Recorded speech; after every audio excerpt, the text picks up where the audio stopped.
मसीह में आप सबकी सलामती हो। मैं डॉक्टर नवाज़ इकबाल पेशावर से एक मरतबा फिर अपने YouTube channel glory to God की वसातत से मुखातिब हूँ। उम्मीद है कि आप सब लोग खैरियत से होंगे और खुदा ने यकीनन सबको अपने हाथों में संभाला है, इसके लिए हम खुदा का शुक्र अदा करते हैं। आज जो मैं चीज़ आप लोगों के साथ शेयर करने वाला हूँ वो बहुत कलाम मुक़द्दस की बहुत सी अहम चीज़ों में से एक है। और लेकिन उससे पहले कि मैं उन हवालाजात की तरफ जाऊँ या उस टॉपिक की तरफ जाऊं जो मैं आज आप लोगों के साथ शेयर करना चाहता हूं, मैं बीइंग कलाम मुक़द्दस का एक स्टूडेंट होते हुए जो चीज़ खुदा ने जिस तरीके से मुझे दी और जो तरीक़ाकार खुदा ने अपने रूह में मुझे सिखाया, मैं उसी तरीके से आप लोगों के साथ बयान करूंगा। जैसा कि मैंने पहले भी कहा था कि मेरी जितनी इस वीडियो में खुदा की पाक मर्ज़ी से उस नाचीज़ को मुझे नाचीज़ को तौफ़ीक दी कि उसमें आपको टीचिंग का आंसर बहुत ज़्यादा, रिसर्च का आंसर आपको बहुत ज़्यादा मिलेगा। हर एक जिस भी हवाला को या किसी रेफरेंस को या किसी स्टोरी को करेक्टर जब आप स्टडी करते हैं तो ज़रूर है कि उनके 2-3 पहलुओं को, जहाँ बहुत से पहलू हैं वहाँ 2-3 जो बुनियादी पहलू हैं उनको ज़रूर हम मद्देनज़र रखें। नंबर 1, जो बात हम डिस्कस करने जा रहे हैं उसमें जिस को भी हम डिस्कस कर रहे हैं उसके करैक्टरिस्टिक्स क्या हैं, ठीक है। फिर उसका सिनेरियो क्या है, उसका बैकग्राउंड क्या है और किस तनाज़र में उस बात को जो है वो किया जा रहा है। इस सिलसिले में आज की जो बात होगी वो खुदा के कलाम, ज़िंदा कलाम मुक़द्दस में से एक हवाला नए अहदनामा में से और उसी से रिलेटेड एक पुराने अहदनामा में से, उन दो को कैसे हम आपस में वो एक दूसरे के साथ रिलेटेड हैं और किस तरीके से खुदा ने अपने 2 मुख्तलिफ नबियों से सैकड़ों सालों के बाद, हज़ारों सालों के बाद जो है वो कलाम करता है, लेकिन वो किस तरीके से आपस में यूनाइट हैं और एक दूसरे के साथ कैसे मिले हुए हैं, इस चीज़ को हम देखने की कोशिश करेंगे। और उसके अलावा एक और चीज़ है कि जो बात हम जिसके बारे में डिस्कस कर रहे हैं, चाहे वो जो की भी है, उसकी नेचर के बारे में, जहां हम करैक्टरिस्टिक्स को देखेंगे वहां हम उसकी नेचर को भी देखेंगे कि उसकी नेचर क्या है।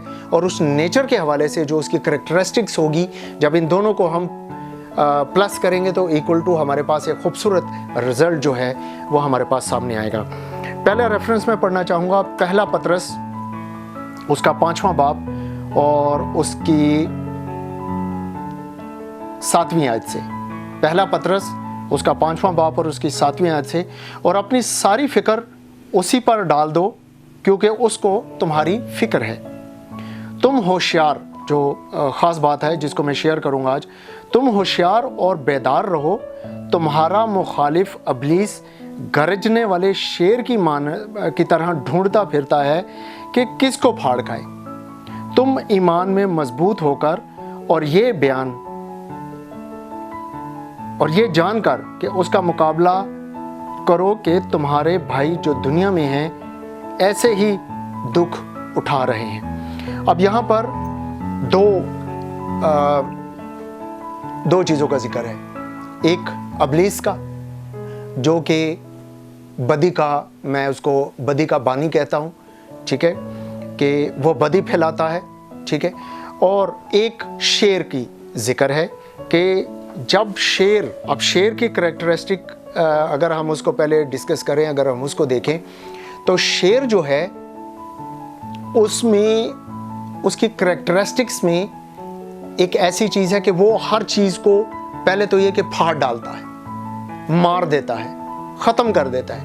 और स्पेशली जब वो भूखा हो और उसको खाने को ना मिले तो फिर वो हर तरफ दहाड़ता फिरता है। फिर वो ये नहीं देखता, समटाइम्स वो शेर की चॉइस होती है कि उसने क्या खाना है, ठीक है, और वो ढूंढता फिरता है। और जब वो स्पेशली भूखा होता है तो फिर वो किसी चीज़ को नहीं छोड़ता, हर तरफ दहाड़ता है, हर किसी को डराता है, हर किसी को मारता है, चाहे उसने इतना खाना हो या ना खाना हो, लेकिन वो मारता है।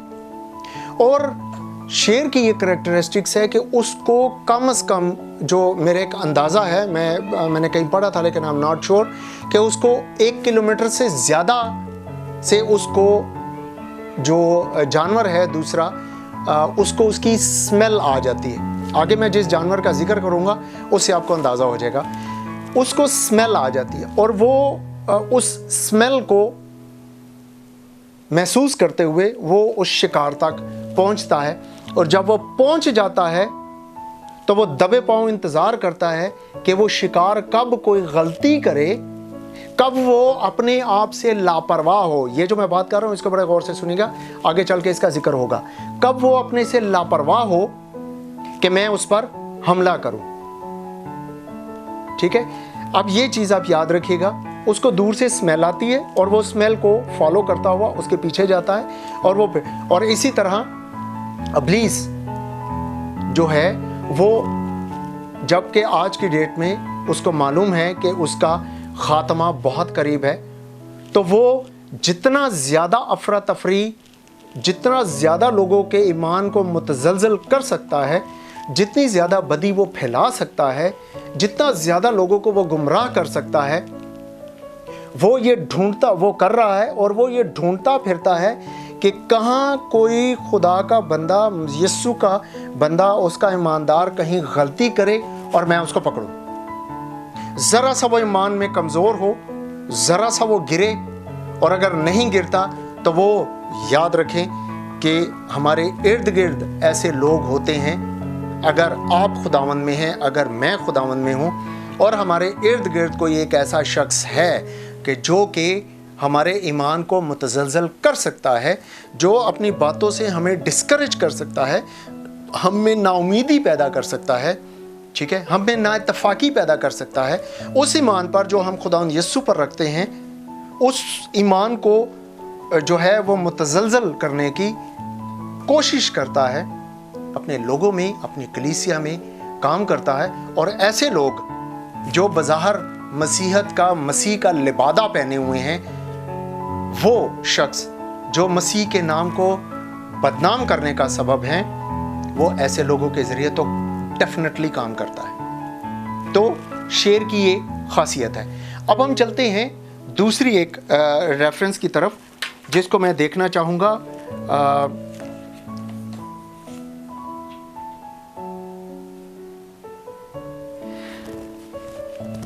दाऊद नबी की मार्फत लिखी गई ज़बूर, उसका 42वां बाब यानी 42वां ज़बूर, और उसकी पहली 3 आयात गौर से सुनिएगा। जैसे हिरनी पानी के नालों को तरसती है, वैसे ही ऐ खुदा मेरी रूह तेरे लिए तरसती है। मेरी रूह खुदा की, जिंदा खुदा की प्यासी है। मैं कब जाकर खुदा के हुजूर हाजिर होऊंगा। मेरे आंसू दिन रात मेरी खुराक हैं। जिस हाल के वो मुझसे बराबर कहते हैं, तेरा खुदा कहाँ है। जैसे हिरनी पानी के नालों को तरसती है। अब दूसरा जानवर जो है वो ज़बूर नवीस हिरनी का जिक्र करता है। अब हिरनी का यहाँ क्यों जिक्र है, हिरनी की अब हम करैक्टरिस्टिक्स और उसकी नेचर की तरफ जाएंगे, ठीक है, और इर्द गिर्द के माहौल को हम देखेंगे। वहाँ हमने उसका माहौल देखा, उसकी करैक्टरिस्टिक्स ये है कि वो फाड़ डालता है शेर। उसकी नेचर ये है कि वो उस नेचर्स का ये हिस्सा है कि वो उसको जो है वो सूंघ लेता है अपने शिकार की स्मेल, ठीक है, और वो उसको फिर उसका पीछा करता है, ठीक है। अब हिरनी की क्या करैक्टरिस्टिक्स है और हिरनी क्यों पानियों की तलाश करती है।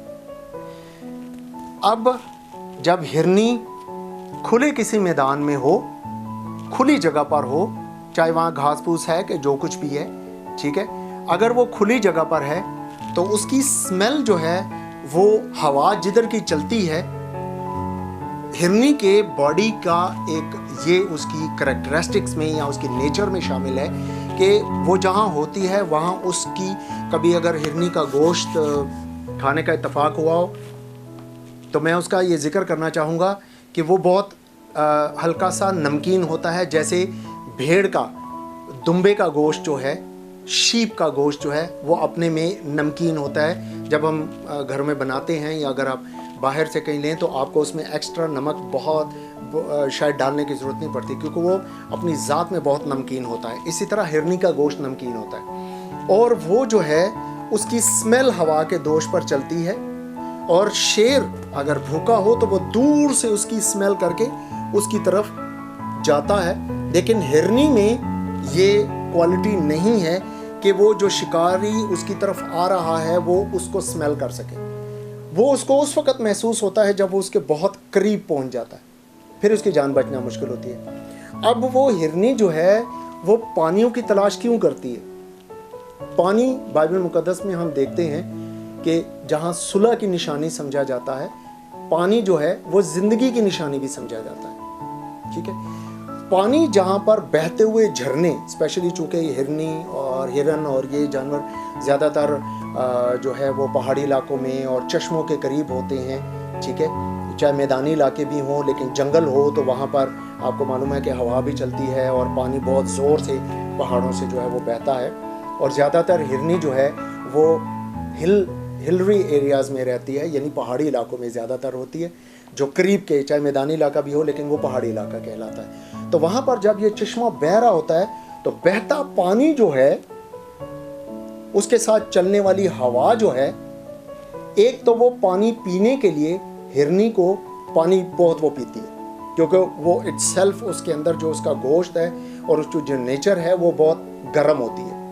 ठीक है, तो उसको बार बार उसको जो है ना प्यास लगती है और वो पानी की तरफ तकरीबन घंटे से 1.5 घंटे के दरमियान वो बार बार पानी की तरफ आएगी। ठीक है, यानी वो ज़्यादातर हिरनी जो है वो चश्मों के करीब रहना पसंद करती है। और वो बहता पानी जो है वो एक किस्म का उसमें साथ चलने वाली हवा उसके लिए शेल्टर का काम करती है, अम्ब्रेला का काम करती है। जैसे हम रेन कोट पहन लेते हैं तो वो रेन कोट का काम करती है। उसकी स्मेल स्प्रेड नहीं होती।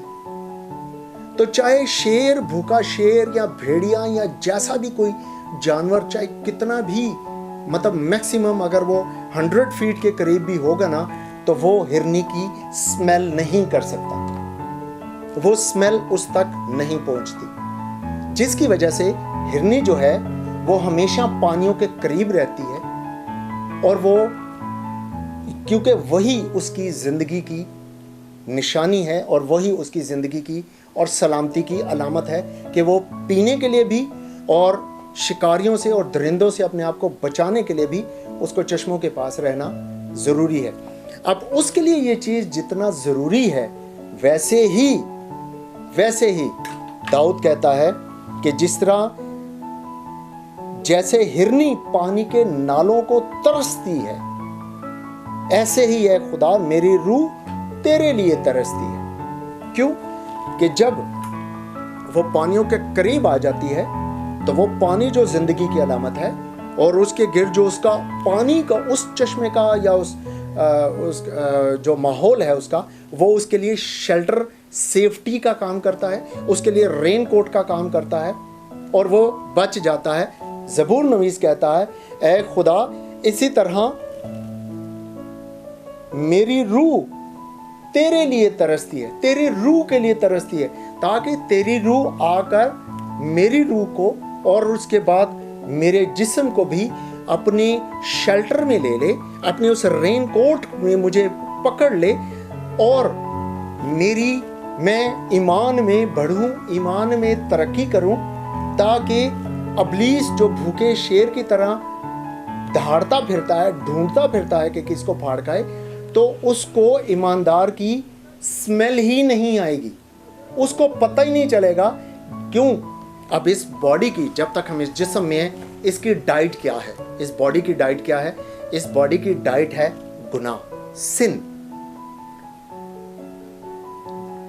जैसे हर वक्त जो है जितना मर्जी इसको, इस जिस्म का, इसकी खुराक जो है वो गुनाह है। लेकिन अगर हम अपनी रूह के वसीले, जो कि खुदा पाक रूह के तहत है, हम इस अपनी जान और जिस्म को कंट्रोल करते हैं, पाक रूह हमारे जिस्म को कंट्रोल करता है और हमारे अंदर खुदा यस्सु बसता है, तो फिर हमारी इस नेचर को जो है खुदा पाक रूह कंट्रोल करता है, खुदा यस्सु कंट्रोल करता है। तो अबलीस जो है वो हमारे करीब नहीं आ सकता।